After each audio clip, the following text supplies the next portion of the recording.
Good morning. I'm really happy to see everyone.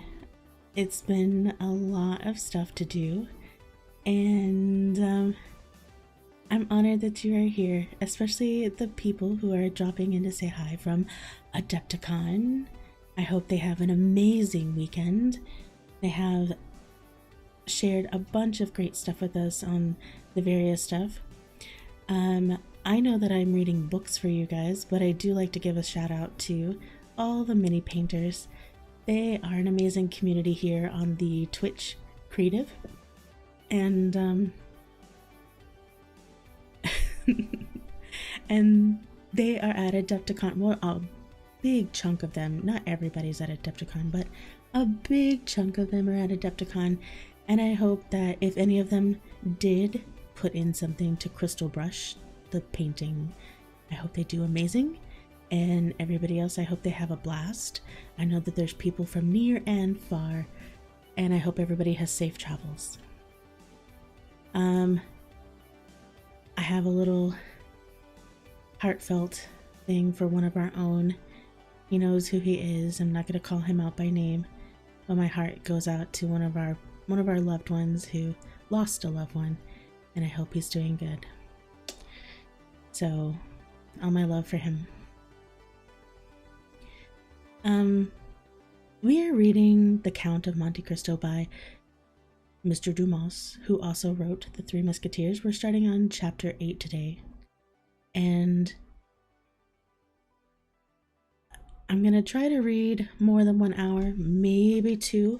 We might lead right into Sanjin Face if Sanjin decides to stream today. He's streaming Nino Kuni, a new game, and I know later on he might be Monster Huntering if you guys want to go check him out. He normally does painting as well. Sanjin is an amazing supporter. So, Sanjin, people. Sanjin. If you guys are wanting to get your paint on right now, I know for a fact that Jimmy the Brush and the Princess are streaming right now. So get your multi on, come back and see me later, whatever you need to do. Jimmy the Brush is hilarious. So go check him out too. All the loves going out for everybody today. Got a whole bunch of cool people in chat. My brother is in chat. Hi, bro. Good morning, bro. It's my very real bro. And he's the best. So, let's get on to this chapter 8. I am lucky to have some tea. I have hot tea in my hands. I have some cold water. I have all the stuff needed to stay hydrated. So let's see what we can do with this. Hopefully the audio levels are good. Bro, are my audio levels good? What do you think?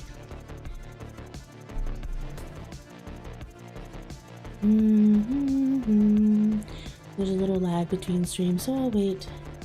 Bro, how's my voice? Fab. Okay. So chapter 8. The Chateau d'If. The commissary of police, as he traversed the antechamber, made a sign, and 2 gendarmes who placed themselves, one on Dante's right and the other on his left. A door that communicated with the Palais de Justice was opened, and they went through a long range of gloomy corridors whose appearance might have made even the boldest shudder. Good luck, Teague. Have a wonderful weekend.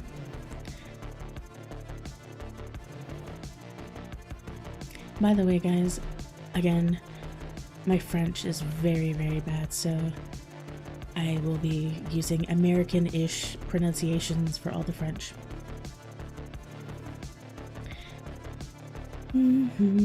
Okay. The Palace de Justice communicated with the prison, a somber edifice that from its grated windows looked like the clock tower of the Accuse. After numberless windings, Dante saw a door with an iron wicket. Thank you, Piter Mandy. I would love that, actually.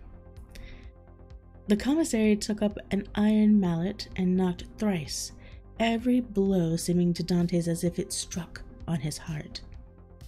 The door opened and 2 gendarmes gently pushed him forward, and the door closed with a loud sound behind him. The air he inhaled was no longer pure, but thick and mephitic. He was in prison. He was conducted to a tolerably neat chamber, but grated and barred, and its appearance therefore did not greatly alarm him. Besides, the words of Villefort, who seemed to interest himself so much, resounded still in his ears like a promise of freedom. Our poor Dantes. I feel so bad for him. It was 4 o'clock when Dantes was placed in this chamber. It was, as we have said, the 1st of March, and the prisoner was soon buried in darkness, the obscurity augmented by acuteness of his hearing.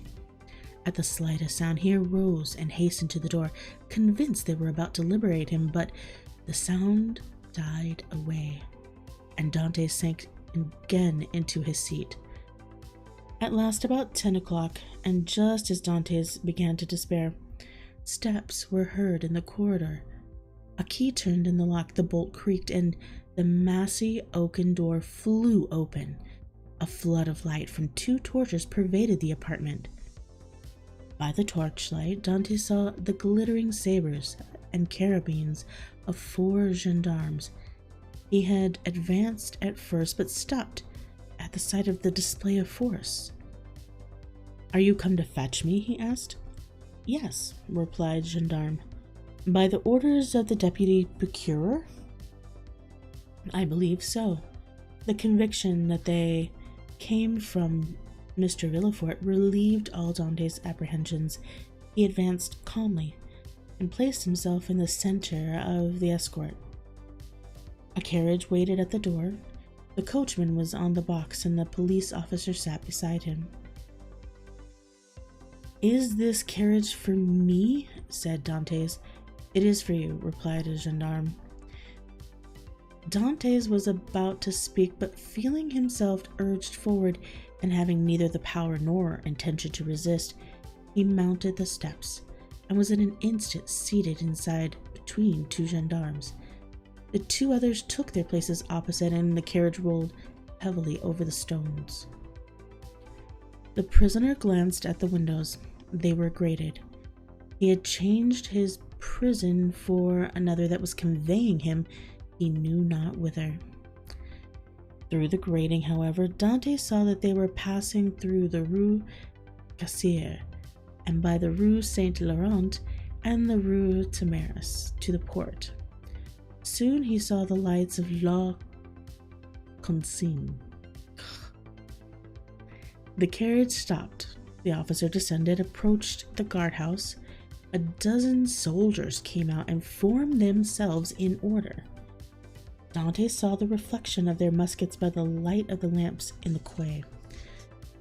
"Can all this force be summoned on my account?" thought he.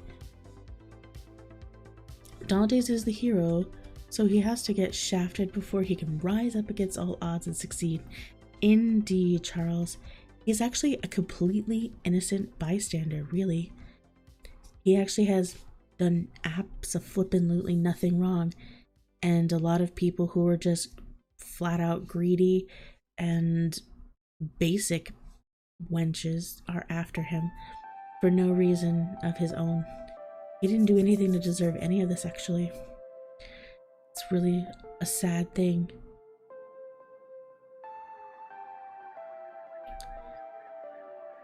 The officer opened the door, which was locked, and without speaking a word, answered Dante's question. For he saw between the ranks of the soldiers a passage formed from the carriage to the port.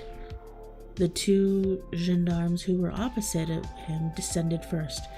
Then he was ordered to alight, and the gendarmes on either side of him followed his example.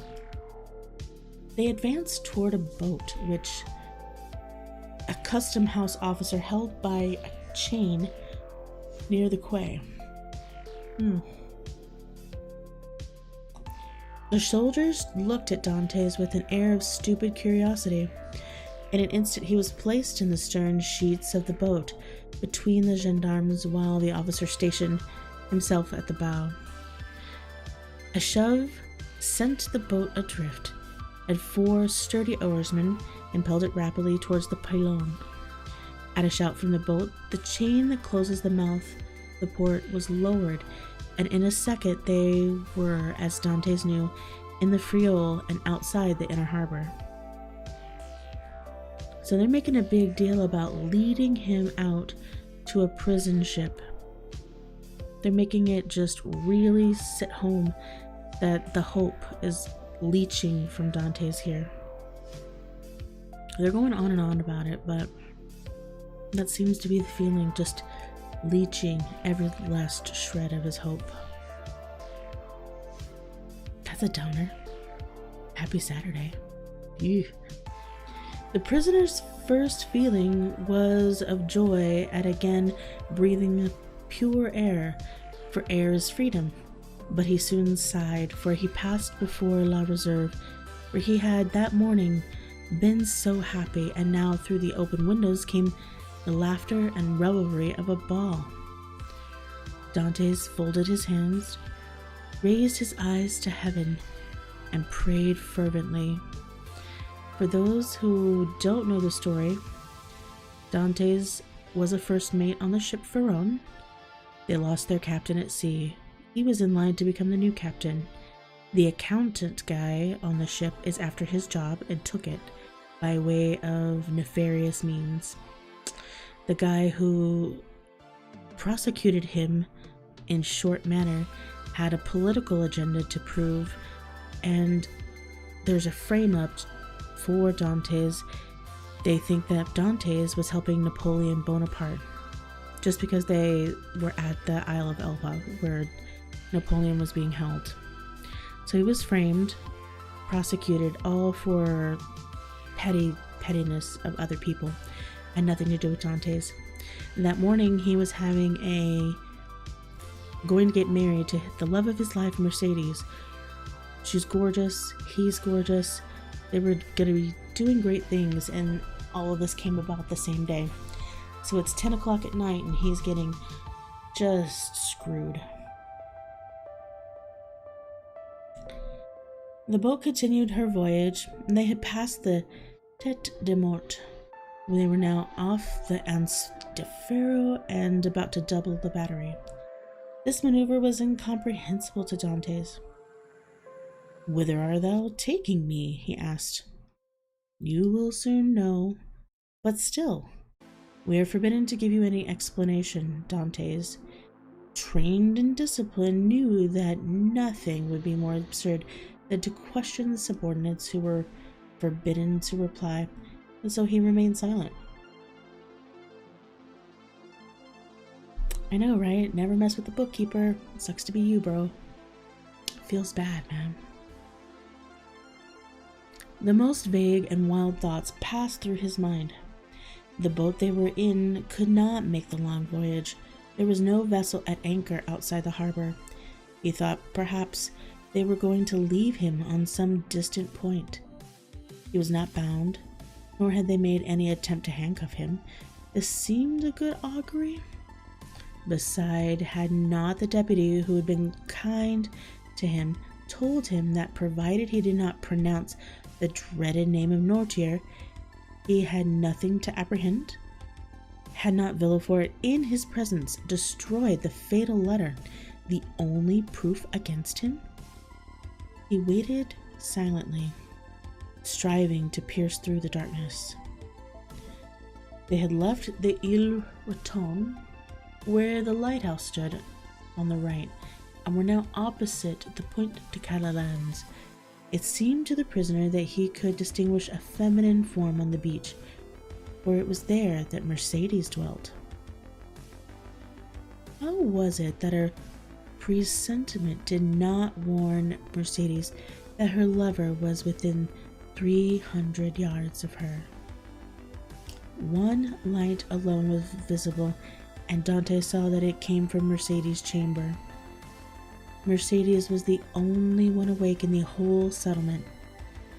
A loud cry could be heard by her, but pride restrained him and he did not utter it. What would his guards think if he heard him shout like a madman? He remained silent, his eyes fixed upon the light. The boat went on, but the prisoner thought only of Mercedes. An intervening elevation of land hid the light. Good morning, Confurioso. Broso meet bro. Nivandu in chat is my brother. Good morning. Dante's turned and perceived that they had got out to sea. While he had been absorbed in thought, they had shipped their oars and hoisted sail. The boat was now moving with the wind. In spite of his repugnance to address the guards, Dantes turned to the nearest gendarme and taking his hand. "Comrade," said he, "I adjure you, and as a Christian and a soldier, to tell me where we are going. I am Captain Dantes, a loyal Frenchman. Though accused of treason, tell me where you are conducting me, and I promise you on my honor I will submit to my fate." The gendarme looked irresolutely at his companion, who returned to the answer at sign that said, "I see no great harm in telling him now," and the gendarme replied, "You are a native of Marseille and a sailor, and yet you don't know where you're going?" "On my honor, I have no idea." "Have you no idea whatsoever?" "None at all." "That is impossible." "I swear to you it's true. Tell me, I entreat you." "But my orders." "Your orders do not forbid your telling me what I must know in 10 minutes, in half an hour, or an hour. You see, I cannot escape, even if I intended." "Well, unless you're blind or have never been outside the harbor, you must know." "I don't know." "Look around you, then." Dantes rose and looked forward when he saw rise within 100 yards of him the black and frowning rock on which stands the Chateau d'If. This gloomy fortress, for which has more than 300 years furnished food for so many wild legends, seemed to Dantes like a scaffold to a malefactor. "The Chateau d'If?" he cried. "What are we going there for?" The gendarme smiled. "I am not going there to be imprisoned," said Dantes. "It's only used for political prisoners. I have committed no crime. Are there any magistrates or judges at the Chateau d'If?" "There are only," said the gendarme, "a governor, a garrison, turnkeys, and good thick walls." Come, do not look so astonished. You'll make me think that you are laughing at me in return for my good nature." I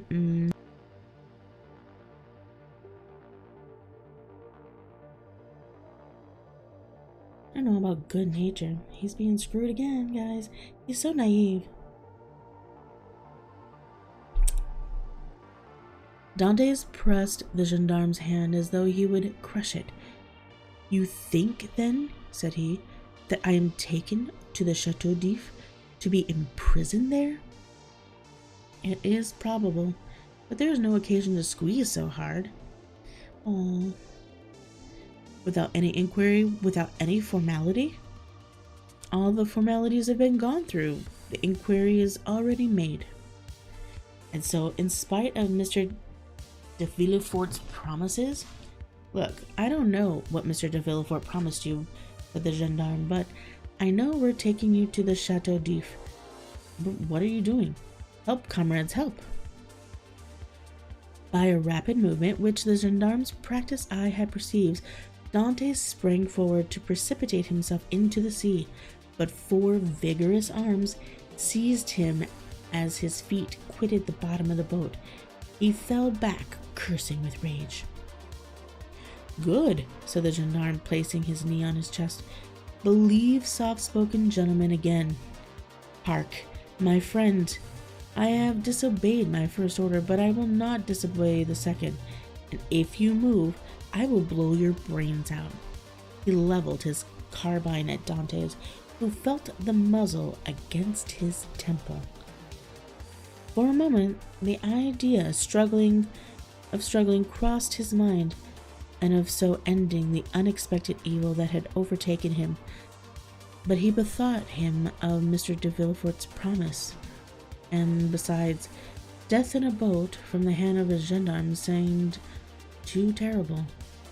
He remained motionless, but gnashing his teeth and wringing his hands with fury.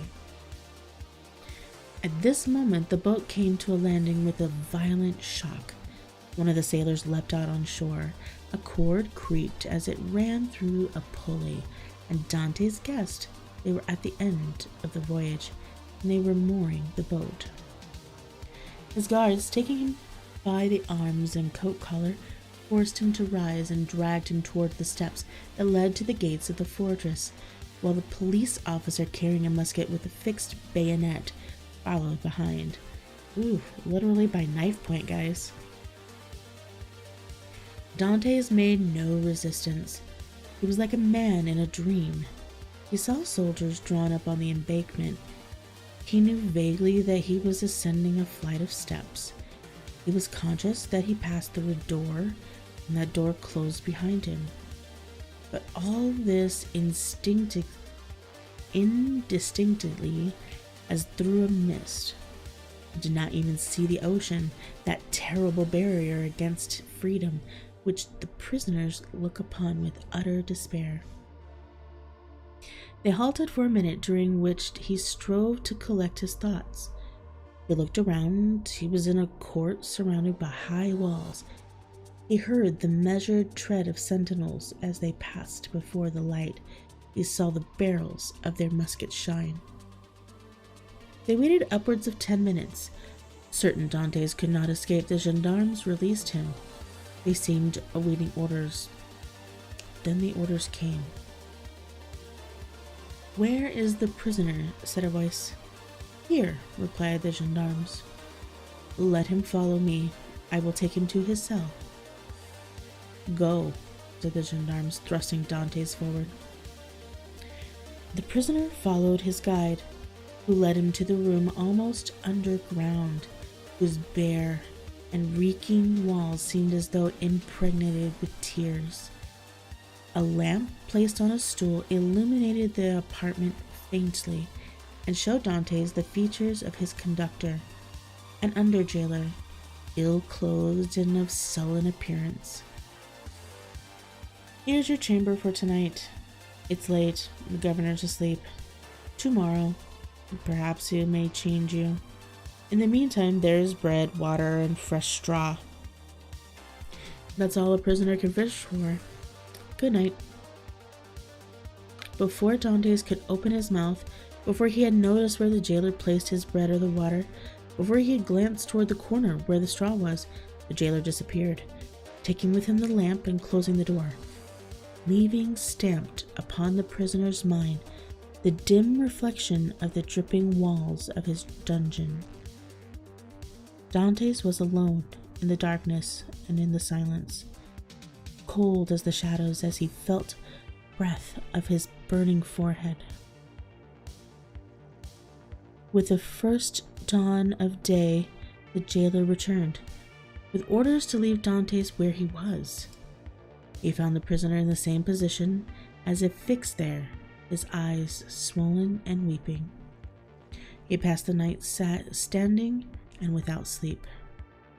The jailer advanced. Dantes appeared not to perceive him. He touched him on the shoulder. Edmund started.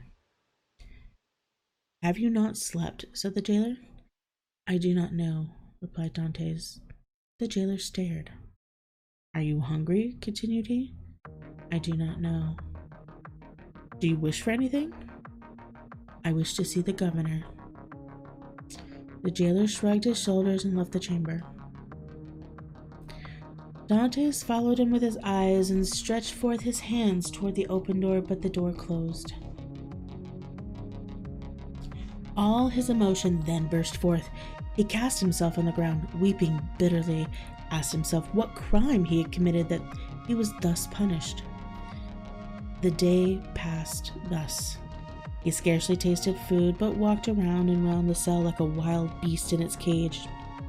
One thought in particular tormented him, namely that during his journey hither he had sat so still, whereas he might a dozen times have plunged into the sea. Thanks to his powers of swimming, for which he was famous, have gained the shore, concealing himself until the arrival of a Genoese or Spanish vessel, escaped to Spain or Italy, where Mercedes and his father could have joined him. He had no fears as to how he should live. Good seamen are welcome everywhere. He spoke Italian like a Tuscan, Spanish like a Castilian, and he would have been free and happy with Mercedes and his father, whereas now he was confined in the Chateau d'If, that impregnable fortress, ignorant of the future destiny of his father and Mercedes. And all this because he had trusted Villefort's promise. You don't trust a lawyer, that's all I'm saying. The thought was maddening, and Dantes threw himself furiously down on his straw. The next morning, at the same hour, the jailer came again. "Well," said the jailer, "are you more reasonable today?" Dantes made no reply. "Come, cheer up. Is there anything that I can do for you?" Really? This guy. "I wish to see the governor." "I already told you it was impossible." "Why?" "Because it's against prison rules and prisoners must not even ask for it." "What is allowed then?" "Better fare, if you pay for it, books, and leave to walk about." "I do not want books. I am satisfied with my food, and I do not care to walk about, but I wish to see the governor." "If you worry me by repeating the same thing, I will not bring you any more to eat." "Well then," said Edmund, "if you do not, I shall die of hunger. That is all." The jailer saw by his tone he would be happy to die, and as every prisoner is worth 10 sous a day to his jailer, he replied in a more subdued tone. "Caw, the jailer gets money too. Damn." "Look, what you ask is impossible, but if you are very well behaved, you will be allowed to walk about, and someday you will meet the governor, and if he chooses to reply, that is his affair." "But," asked Dantes, "how long shall I have to wait?" "A month? 6 months? A year?" "It's too long a time. I wish to see him at once." "Ah," said the jailer, "do not always brood over what is impossible, or you'll be mad in a fortnight." "You think so?" "Yes, we have an instance here. It was by always offering in 1,000,000 francs to the governor for his liberty that an abbé became mad, who was in the chamber before you." "How long has he left it?" 2 years. "Was he liberated then?" "No, he was put in a dungeon." "Listen," said Dantes, "I am not an abbé. I am not mad.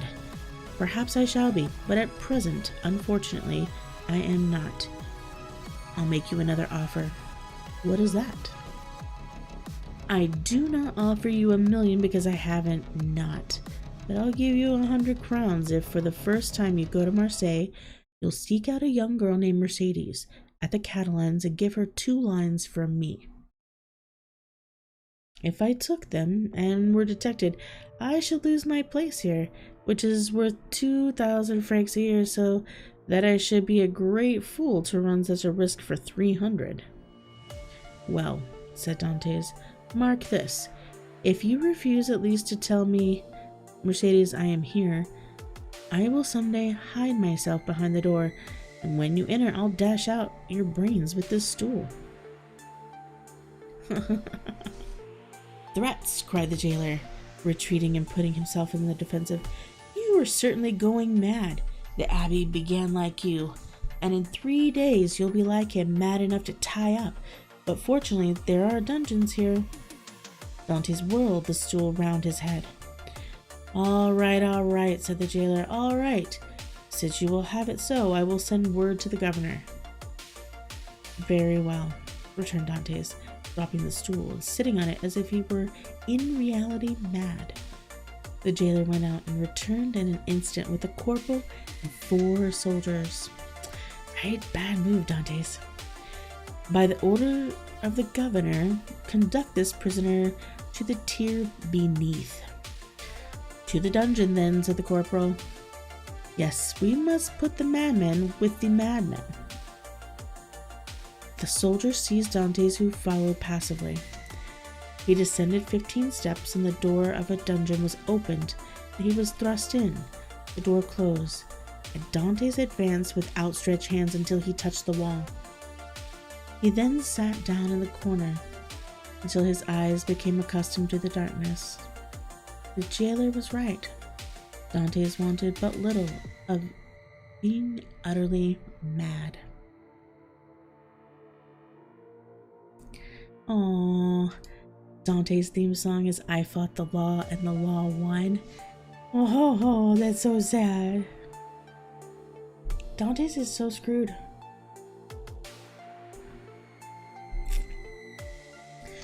Chapter 9. The evening of the betrothal. Oh.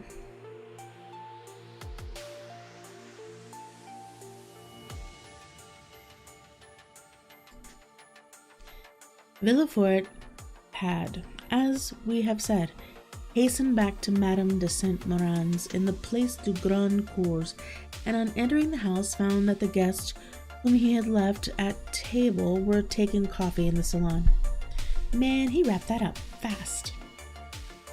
Renee was, with all the rest of the company, anxiously awaiting him, and his entrance was followed by a general exclamation. "Well, decapitator, guardian of the state, royalist, Brutus, what is the matter?" said one.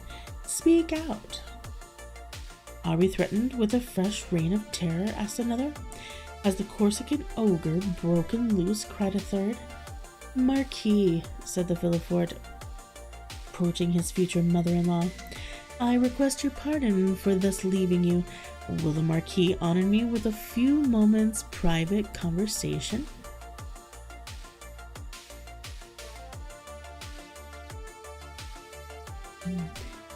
Yeah, Charles, it's been a long time since I've read this too. I was in elementary school when I last read this, so this is kind of new to me too.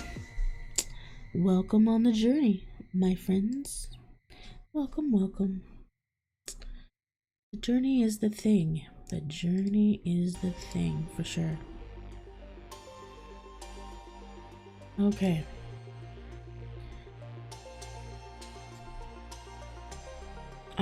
Is it really a serious matter then? Asked the Marquis, remarking the cloud on Villefort's brow. "So serious that I must take leave of you for a few days," added he, returning to Renee. "Judge for yourself if it be not important." "You're going to leave us?" cried Renee, unable to hide her emotion at this unexpected announcement. "Alas," returned Villefort, "I must." "And where then are you going?" asked the Marquise. "That, madam, is an official secret, but if you have any commissions for Paris, a friend of mine is going there tonight and will with pleasure undertake them." The guests looked at each other.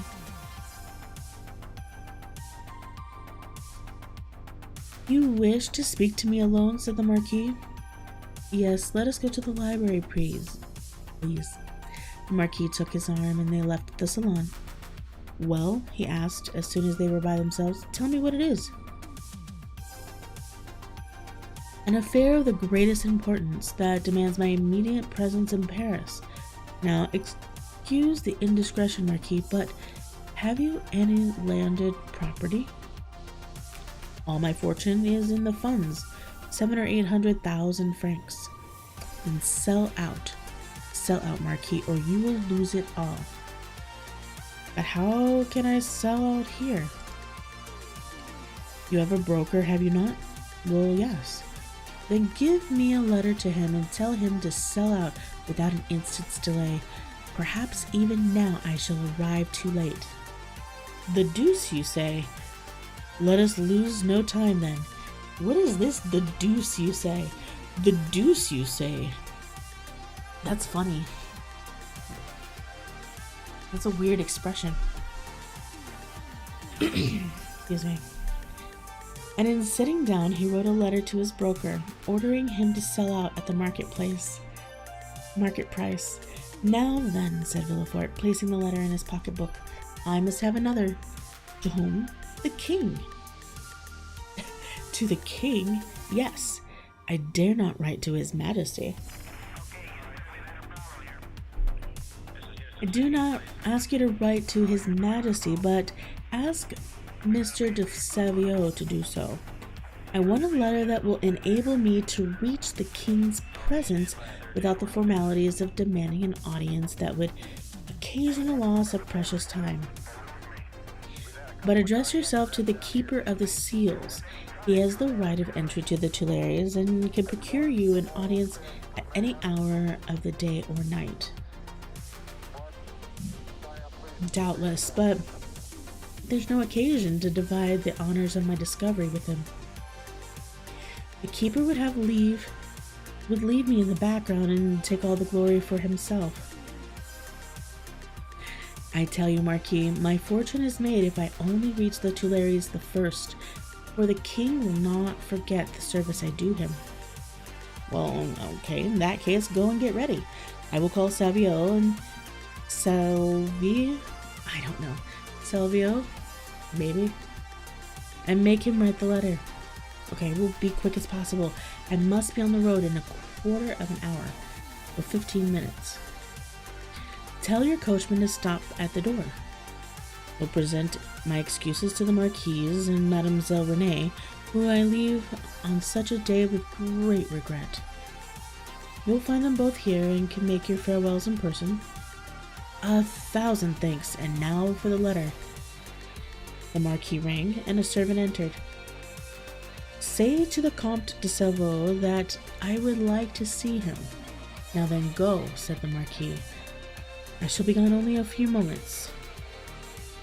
Villefort hastily quitted the apartment, but reflecting that the sight of the deputy procureur running through the streets would be enough to throw the whole city in confusion, he resumed his orderly pace.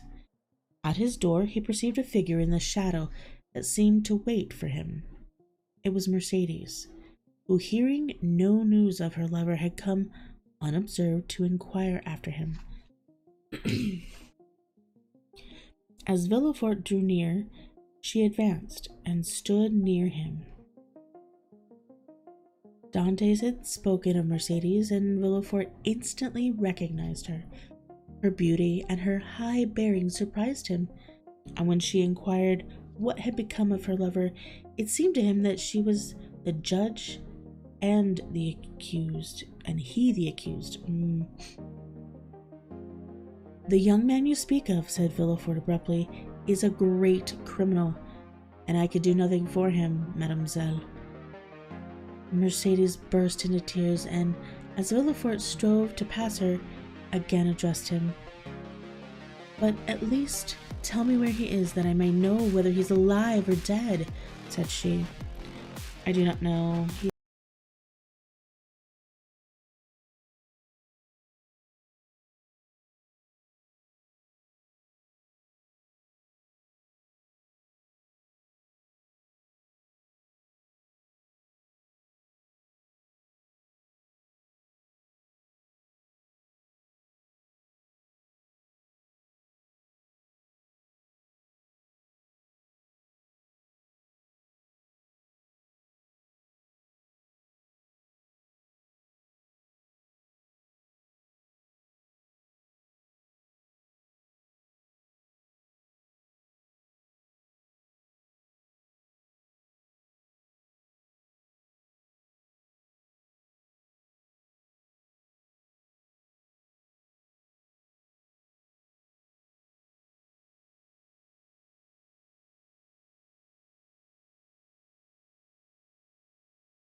I'm assuming that's supposed to be Beast Mannington.